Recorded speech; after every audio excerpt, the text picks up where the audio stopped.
Early in the morning, so dyan nga nagpapaalam nga yung aking mister na i-sprayan namin yung daan papunta sa aming bukid.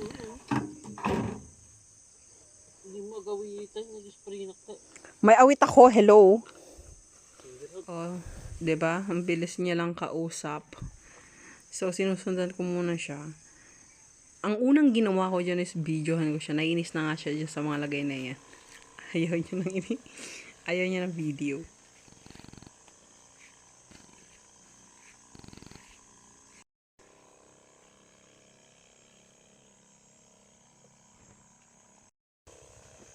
Kahit weakness ko ang maglakad sa maputik kasi nga ang bilis kong madulas, kailangan ko pa rin pumunta ngayon sa bukid kasi kailangan niyang assistant.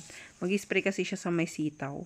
So, kailangan kong ipunta sa gilid yung mga tawag ng talbos ng sitaw para hindi ma-sprayan. Pero ngayon, syempre, umaga pa na mamaga pa at meron naman siyang ibang ginagawa. So, video-video muna ako dyan. Pero hirap na hirap na ako dyan. Di na ako makalakad ng maayos dahil sobrang putik yan, guys. Ang dulas. Ayan nga yung way papunta sa aming bukid. Nagdadagdag siya ng tubig dyan. At ng gamot na pamatay sa damo. Herbicide.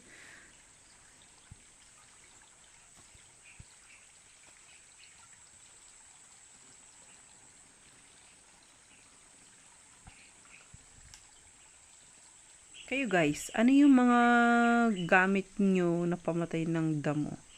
Comment down below. Yung effective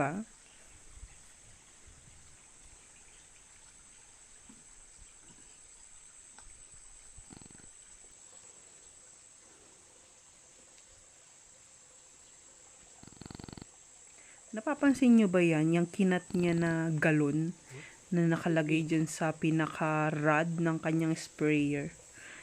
Para hindi tumalsik yung gamot dun sa mga halaman, dun sa talim mismo para ma-minimize yung yung pugso ba tawag doon ng sprayer. Lalawag magnad ta. Pugso yata Ilocano. Walang habang ka. Malinis to. Tanto na po natin para matangin.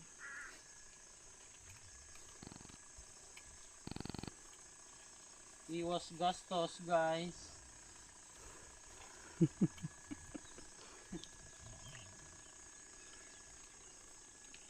Paano naging iwas gastos yon? Ang tagpala mo na. Sige nga, sabi nga ni Mr. Iwas gastos nga daw yan. Kasi imbes na mano-mano naming aalisan niya ng damo. Yan, nakikita niyo madamo nga.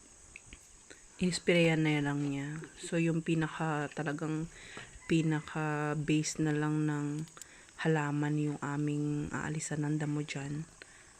Madali na lang. Kasi kapag kasi binunot pa namin yan ng mano-mano yung mga damo na yan, matagal yan, lalo na pagdadalawa lang kami, mga 3 to 4 days namin gagawin yun. So, o kapag gusto namin na mabilisan, syempre, kailangan naming maghanap ng kasama para another gastos na naman yun pag nagkataon. So, magandang idea din.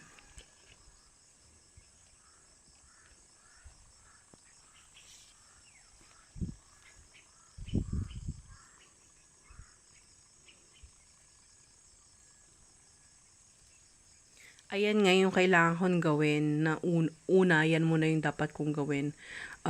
Bago siya makarating dito sa place ko, dapat yung mga ganyan, mga talbos ng sitaw, naitabi ko na. So, pakalat-kalat nga sila, syempre. Dapat lahat ng talbos niya mapaakyat para kapag bumunga, hindi siya yung straight siya, hindi siya yung dito, balubuloktot. Kasi kapag na-reach niya yung lupa, babaluktot yun. So, kailangan talaga pataas siya kung gumapang. Kailangan ko di itabihan para hindi siya matamaan ng gamot. Kasi Kailangan dapat yung natin mga damo itabi lang ang tong mga matatamaan. to So kapag natamaan yung mga talbos na para yan, legwa, hindi malagyan ng patay. gamot.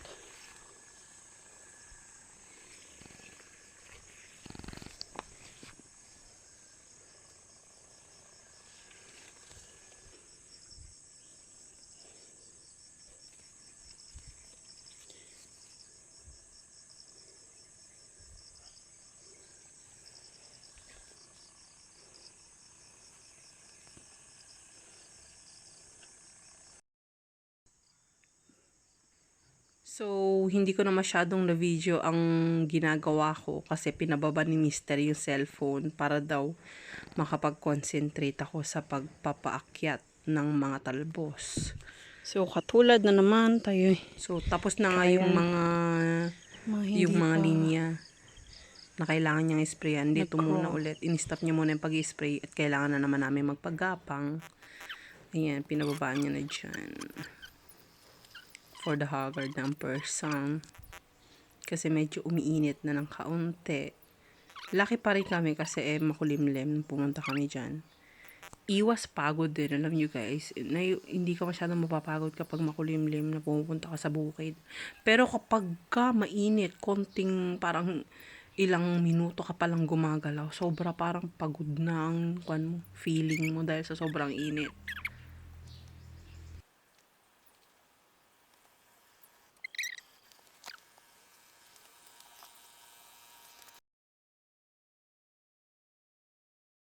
So, ganito nga yung aking ginagawa, yung pinapagawa ni Mister sa akin.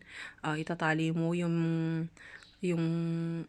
liting kung tawagin sa amin. Tapos, ayan, ipapagapang mo siya pataas. Paikot-ikot mo siya para hindi siya malaglag. Ayan, lahat pati yung mga sanga niya, yung mga may iksing mga sanga, dapat ipakon mo din. Pagapang mo rin siya pataas.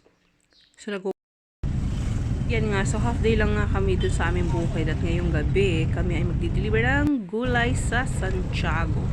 So ngayon meron pa rin kaming ampalaya, thank you Lord. Akin nang ipupunta yan sa may night market ng Santiago City. Bagsakan lang siya guys, wholesale. Doon namin binabagsak yung mga gulay namin. Ayan, so for the lakad ng person.